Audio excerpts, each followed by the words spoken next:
marcado no meu coração, acho que no nosso coração.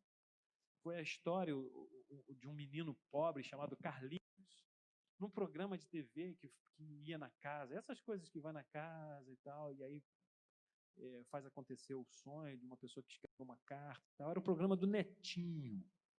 Não sei se vocês viram esse programa, um tempo atrás, né? Não, estou falando isso, não sou desse tempo, mas não tanto tempo assim, tem uns 15 anos, se tanto.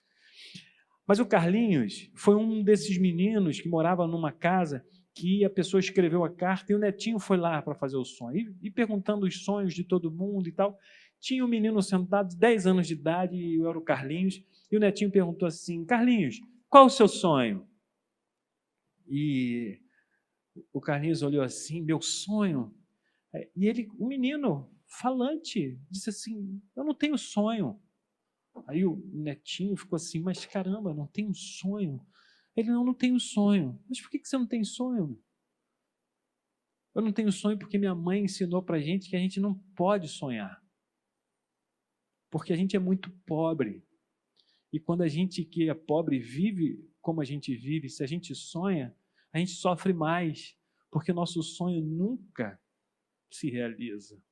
Nunca pode se realizar.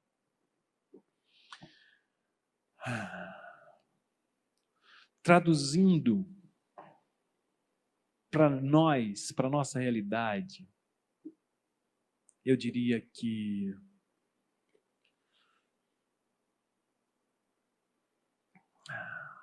por vezes a pobreza, a escassez, as impossibilidades, as circunstâncias, seja lá qual seja a nossa classe social, o nosso nível financeiro. Estou falando de pobreza, não só de dinheiro, mas seja qual for o nosso nível de pobreza, às vezes nos rouba nosso sonho. Pobreza nos nossos afetos, nas nossas relações. E como Carlinhos, a gente fica meio que assim anestesiado em sonhar. Não sonha mais. Não sonha mais.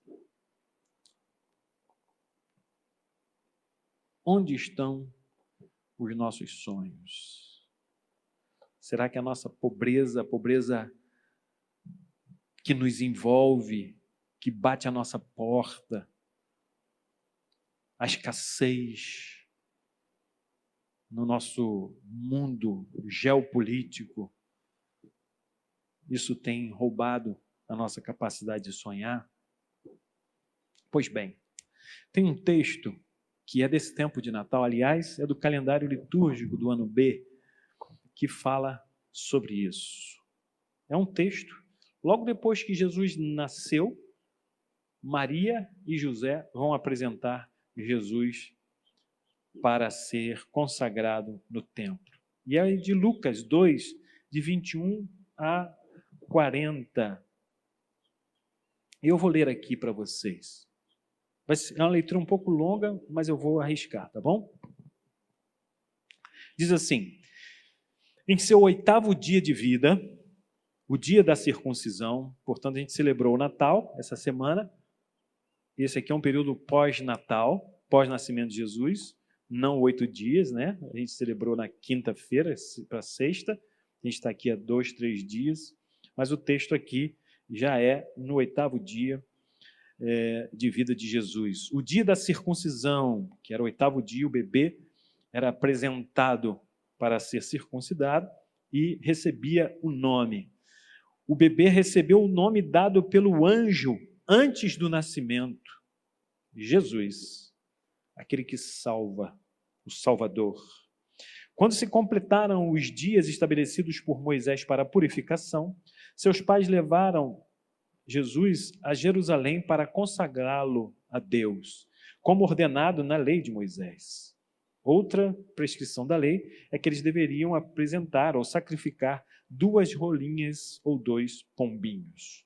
Naquele tempo, havia em Jerusalém um homem chamado Simeão, guarda esse nome, alma bondosa, vivia em oração, na expectativa da chegada do auxílio divino para Israel. Esse era o seu sonho. Em comunhão com o Espírito Santo, este lhe revelou que ele veria o Messias antes de morrer. Guiado pelo Espírito, entrou no templo naquele dia, quando os pais do bebê Jesus chegaram para cumprir os rituais da lei. Simeão pegou o menino nos braços e louvou a Deus. E eis aqui o cântico de Simeão. Deus soberano, agora teu servo já pode ser despedido. Vou-me em paz, pois tuas promessas tens cumprido. Com meus olhos vi a tua salvação, e todos contemplaram a sua manifestação. Uma luz para outras nações, para que Deus seja revelado. Uma glória para Israel, teu povo amado. O pai e a mãe de Jesus ficaram calados, surpresos com as palavras do ancião. Então Simeão os abençoou e disse a Maria: este menino marcará para muitos fracasso cruel, mas para tantos outros, grande recuperação em Israel. Ele será mal compreendido e alvo de muita contradição. E no seu caso, Maria, a dor de uma espada lhe atravessará o coração. Mas a rejeição revelará quem possui integridade. Deus mostrará quem de fato está do lado da verdade. Ana, outro nome, guarda esse nome, a profetisa, também estava ali. Era filha de um homem chamado Fanuel, da tribo de Azer, e já estava bem idosa.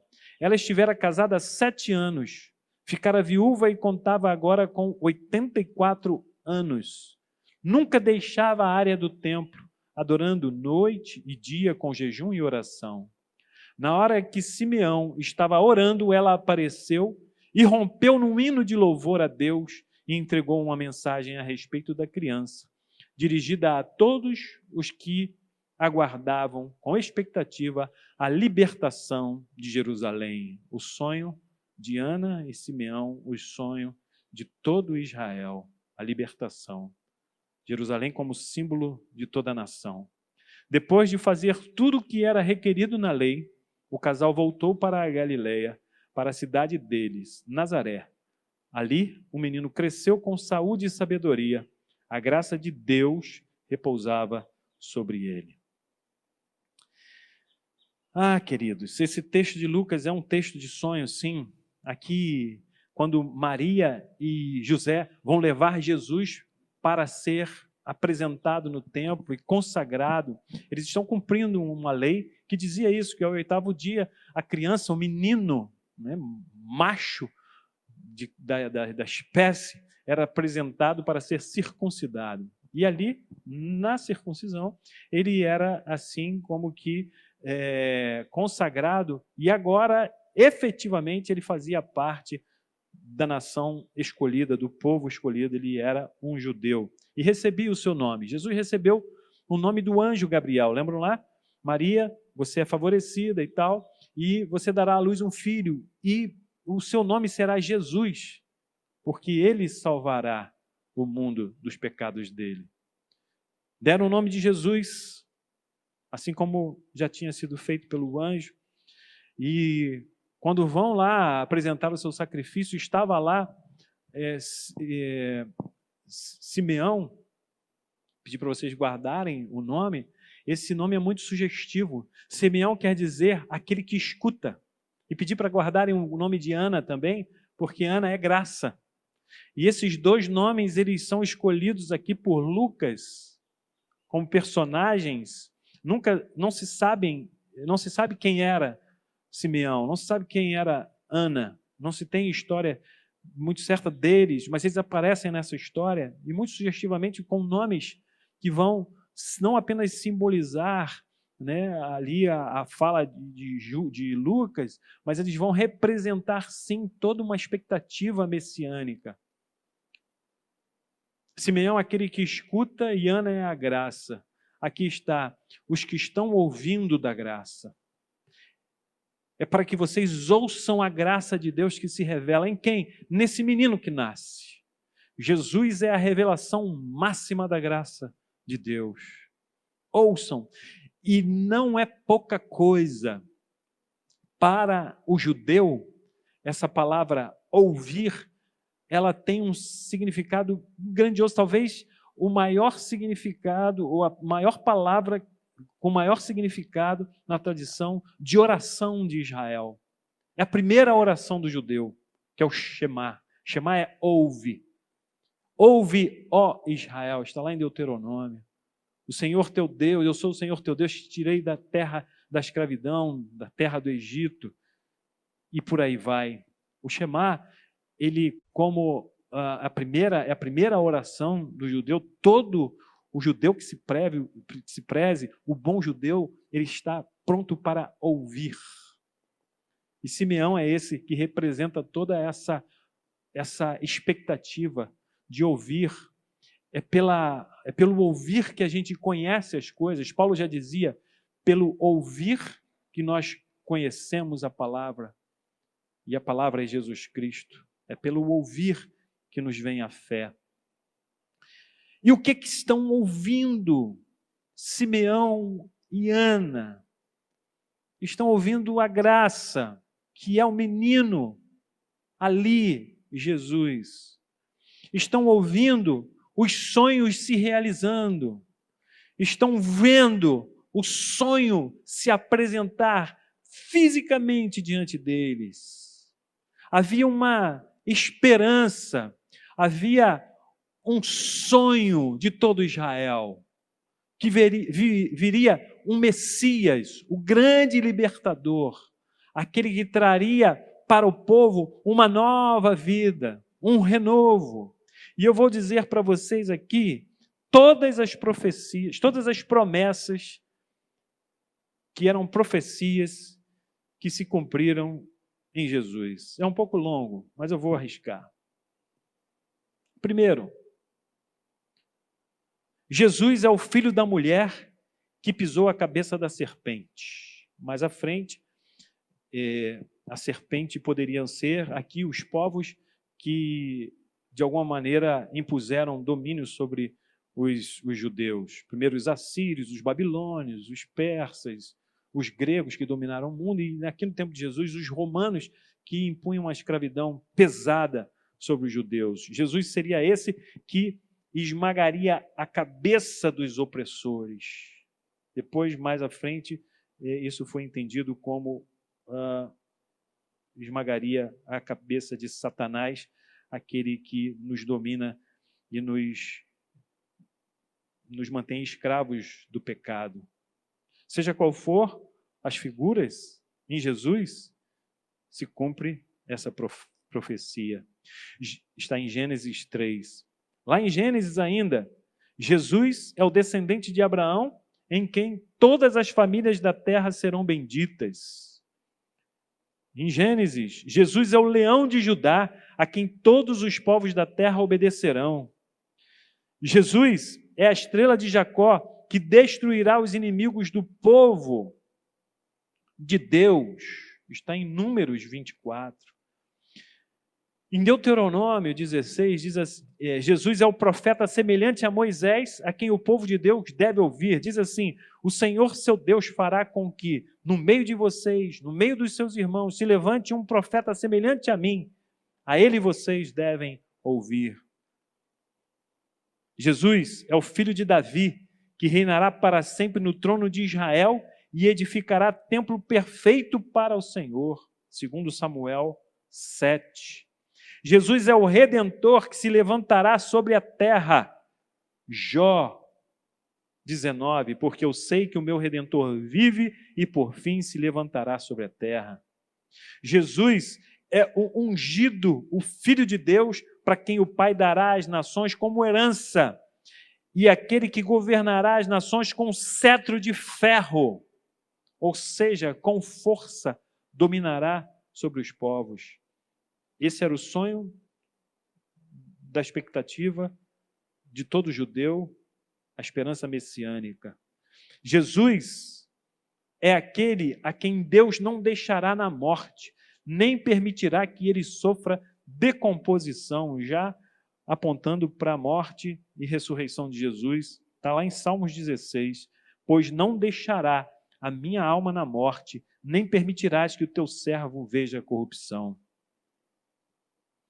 Jesus é o sacerdote da ordem de Melquisedeque, que governará sobre os seus inimigos. Salmo 110. Jesus é o Emanuel, o Deus conosco, filho de uma jovem virgem, ou uma mulher, uma jovem madura, pronta para dar à luz, como na tradução lá do texto hebraico, Isaías 7. Jesus é um menino que nasceu para ser aquele que vai governar para sempre o povo de Deus, como maravilhoso conselheiro, Deus forte, Pai da eternidade e príncipe da paz, Isaías 9. Jesus é o rebento de Davi, cheio do Espírito Santo, que será um perfeito juiz. Jesus é o servo de Deus e o escolhido em quem Deus tem prazer, aquele que tem o Espírito de maneira especial, o Salvador dos gentios, o mediador da aliança do povo de Deus, luz para os gentios e aquele que faz o bem aos necessitados.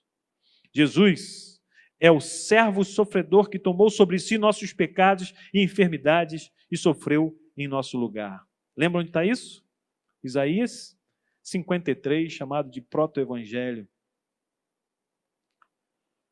Jesus é o renovo justo de Davi, que fará justiça. Ele é o Senhor, justiça nossa. Jeremias 23. Não acabou ainda não. Jesus é o Davi que viria no futuro. Ele restauraria aquele governo perfeito onde os judeus, Israel, é uma nação feliz, próspera.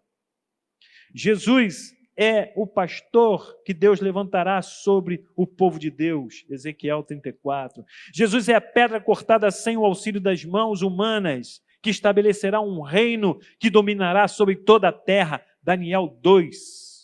Jesus é o Filho do homem que recebeu o reino das mãos de Deus, Daniel 7. Jesus é o rei que nasceu em Belém, mas que existe desde os dias da eternidade, Miqueias 5:2, lembra desse texto? É muito presente no Natal. E tu, Belém Efrata, que é pequena demais para figurar como grupo de milhares de Judá, de você me sairá aquele que há de reinar em Israel e cujas origens são desde os tempos antigos, desde os dias da eternidade. Jesus é o rei humilde que entraria em Jerusalém montado num jumentinho. Zacarias já dizia isso. Jesus é o pastor que seria ferido e depois disso o seu povo seria purificado. Zacarias ainda 13. E por fim, Malaquias. Jesus é o Senhor que seria precedido por um mensageiro. Ele é o desejado mensageiro da aliança. João Batista precede Jesus e anuncia a sua chegada. Jesus é o sol da justiça que traz salvação nas suas asas e alegria ao povo de Deus. Malaquias 4. Eram essas promessas e essa expectativa que estava no coração de Simeão, de Ana e de todos os judeus. Sabe por quê? Porque todas essas promessas têm a ver com uma única coisa. O povo esperava por uma vida boa. Todo mundo esperava que pudessem viver uma vida boa. O tempo de Davi, o reinado de Davi, foi quando Israel mais prosperou, dominava sobre o mundo conhecido de então, era o reino de Israel. Zacarias e Ana e todo o povo daquele tempo que Jesus nasceu vivia sob a opressão, como a gente conhece. Nós não temos, talvez, tanta ideia, talvez tenhamos um pouquinho de ideia, porque, de certa forma, também somos oprimidos por poderes que não conseguimos dominar. E eu digo politicamente falando, economicamente falando, todas as questões que nos envolvem. De certa forma, temos um domínio paralelo. Essa semana conversávamos aqui, né, das comunidades do Rio de Janeiro. Como existe um poder paralelo. Tem lugares que a polícia não entra. Alguns já conhecem, né? A minha mãe mora numa comunidade. E eu, quando vou para lá, tem alguns procedimentos técnicos que eu tenho que fazer quando estou dirigindo. Ao entrar numa rua que dá acesso a essa comunidade, se é de manhã, eu tenho que abrir todos os vidros do meu carro e ir devagar, mostrando quem é que está no interior. Logo nos 50, 100 metros de entrada já tem lá um contato, que chamam de radinho, e aí eu tenho, por assim dizer, um salvo-conduto tácito. Ninguém me disse nada, mas está combinado. Eu entro e vou seguindo esses códigos e saio. Se é de noite, abro todos os vidros, acendo as luzes internas, apago o farol. Chovendo ou fazendo sol, eu tenho que abrir tudo e assim eu vou. Passo pelas ruas, tem quebra-molas de mais ou menos meio metro ou quase 1 metro de altura, de concreto ou de asfalto, onde não passa caminhão, só passam carros pequenos. E são ruas de moradia comum. Tem crianças brincando ali, velhos, idosos passando por ali, precisando de acesso. Poderes paralelos. De certa forma, a gente vive sobre esse medo de sair de casa e encontrar, e nos depararmos com uma situação de violência. Temos muitos domínios que fogem aos nossos controles. E, de certa forma, assim como Simeão e Ana e todos os judeus almejavam por dias melhores e uma vida boa, nós também almejamos.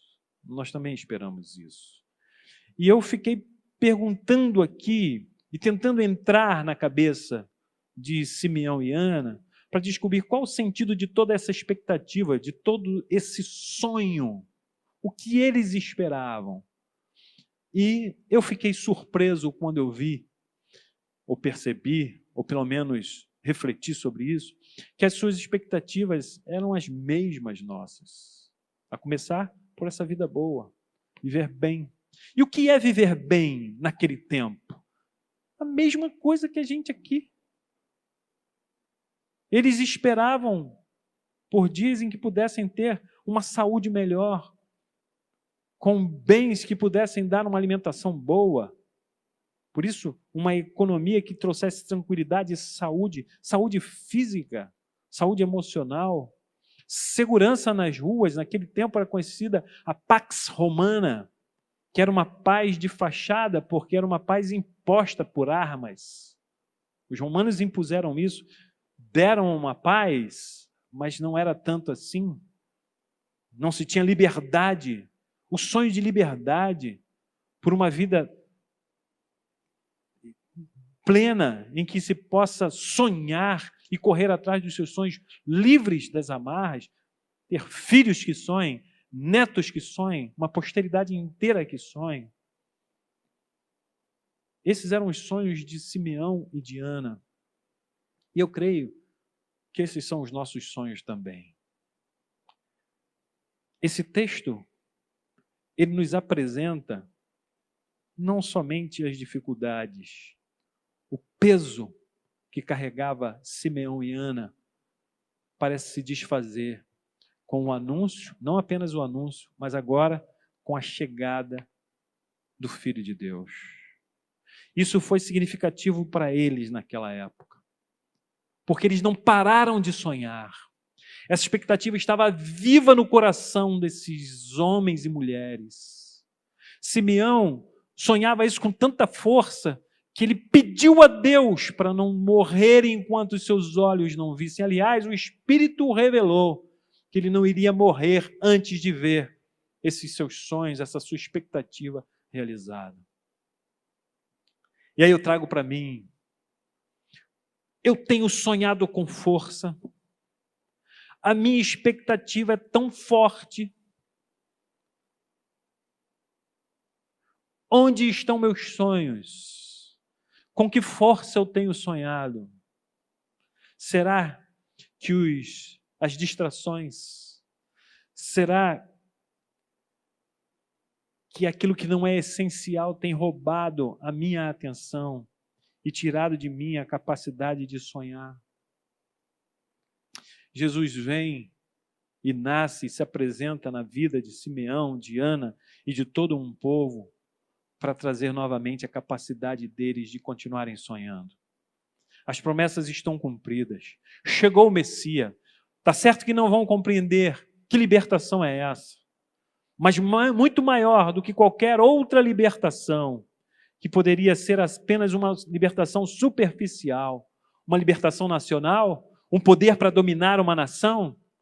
Isso não eliminaria as dores que viriam, porque sempre haveria guerra, sempre haveria do outro lado alguém se levantando pela sua liberdade.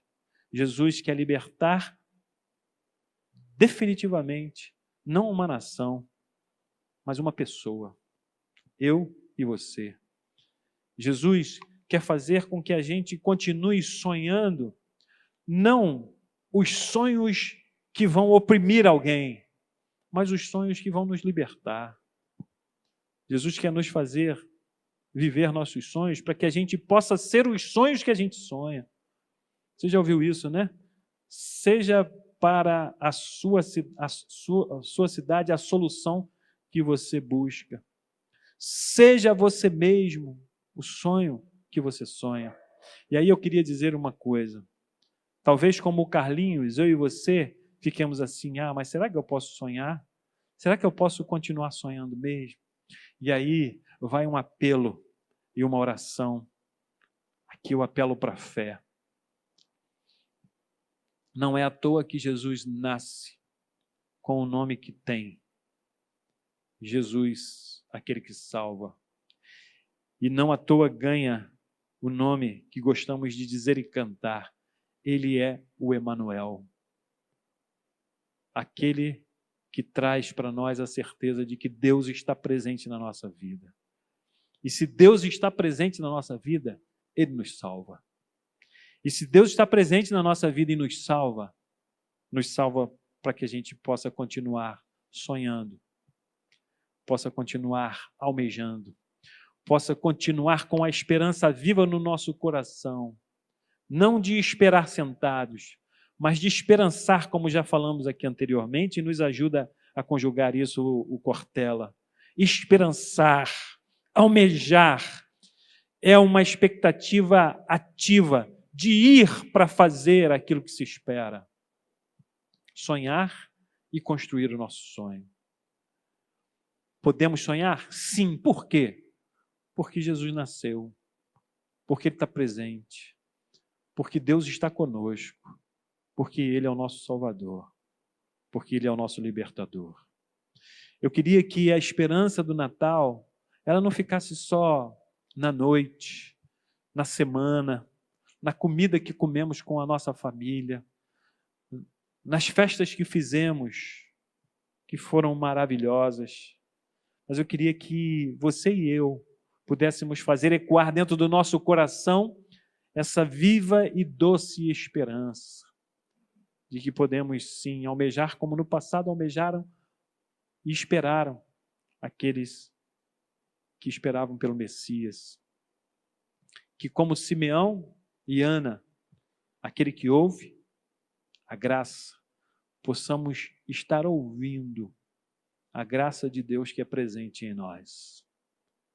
Hoje, agora e sempre. Para o ano que passou, para o ano que virá, que a graça de Deus nos faça, sim, perceber a sua presença e assim possamos continuar com os nossos sonhos, sonhando com força, sem medo de sonhar. Quem poderia sonhar contra a poderosa Roma? Mas era o sonho de Simeão.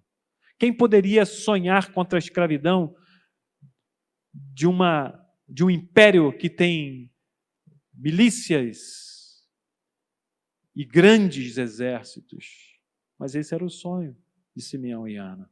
Quem é que pode sonhar contra tudo isso que vem sobre nós? Quem é que pode sonhar contra toda uma opressão que nós vivemos em nosso país? Quem é que pode sonhar contra essa pandemia?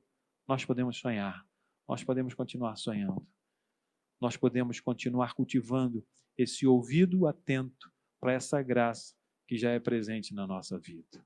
Eu queria convidar você a fechar seus olhos por esse tempo agora. Eu queria orar com você.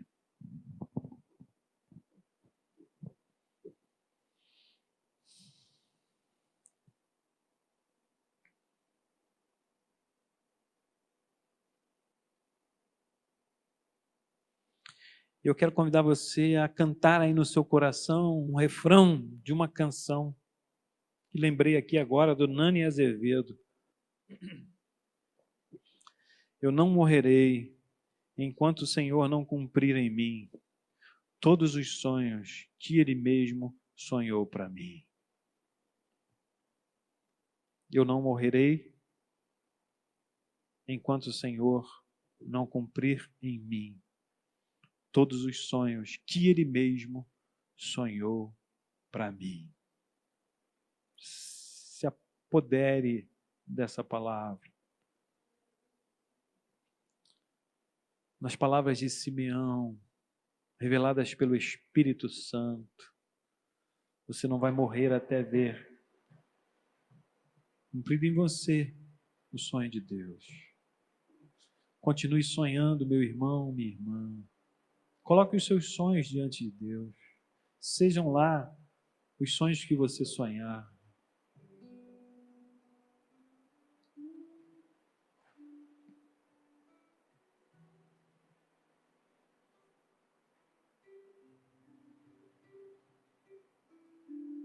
Isso mesmo.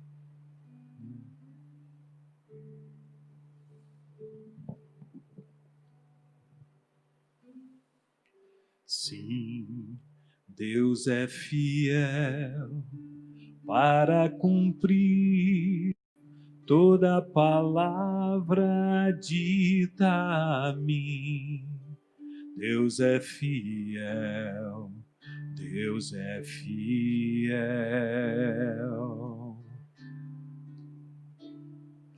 Sim, Deus é fiel para cumprir toda promessa feita a mim.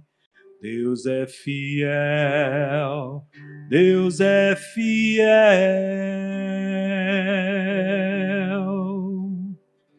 Eu não morrerei enquanto o Senhor não cumprir em mim todos os sonhos que Ele mesmo sonhou para mim. Eu quero viver em liberdade e adoração,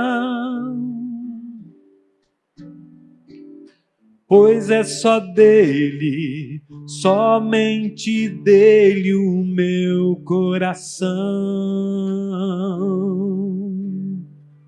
Eu não morrerei enquanto o Senhor não cumprir em mim todos os sonhos que Ele mesmo sonhou para mim. Eu quero viver em santidade e adoração, pois é só dele, somente dele o meu coração. Pois é só dele, somente dele o meu coração.